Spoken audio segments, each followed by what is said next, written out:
അതിരപ്പിള്ളിയിൽ police സ്റ്റേഷന് സമീപം എത്തിയ കാട്ടാന ഏഴാറ്റുമുഖം ഗണപതിയാണ് പോലീസ് സ്റ്റേഷന് സമീപം എത്തിയത്.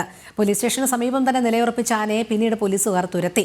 പോലീസ് സ്റ്റേഷനിൽ ആന എത്തിയതിന്റെ ദൃശ്യങ്ങൾ ജനം ടിവിക്ക് ലഭിച്ചു. വിവരങ്ങളുമായി ആനന്ദ് പുത്തൂർ ചേരുന്നു. ആനന്ദ്, അതിരപ്പള്ളി പോലീസ് സ്റ്റേഷന് സമീപം കാട്ടാന എത്തി നിൽക്കുന്ന ദൃശ്യങ്ങളാണ് ലഭിച്ചിരിക്കുന്നത്. ഏഴാറ്റുമുഖം ഗണപതിയാണ് പോലീസ് സ്റ്റേഷന് സമീപം അങ്ങനെ നിലയുറപ്പിച്ചത്. പോലീസുകാർ തുരത്തിയപ്പോൾ തന്നെ ആന പരിസരത്തു നിന്നും നീങ്ങുകയായിരുന്നു.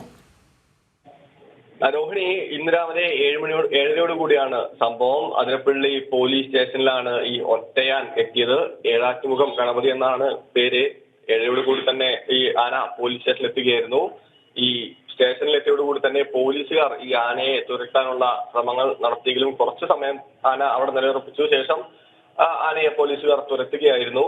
എന്തായാലും വളരെ രസകരമായിട്ടുള്ള ദൃശ്യങ്ങളാണെങ്കിൽ കൂടി പക്ഷേ ഈ പ്രദേശത്ത് വളരെ വലിയ തോതിൽ തന്നെയാണ് ഇത്തരത്തിൽ കാട്ടാനയുടെ ശല്യമുള്ളത്. നിരവധി ആളുകൾ കൃഷി ഇന്നും നശിപ്പിച്ചതായിട്ടുള്ള വാർത്തകൾ പുറത്തു വരുന്നുണ്ട്. എന്തായാലും രാവിലെ ആന പോലീസ് സ്റ്റേഷനിലും എത്തി എന്നുള്ളത് തന്നെയാണ് പറയാനുള്ള വാർത്ത.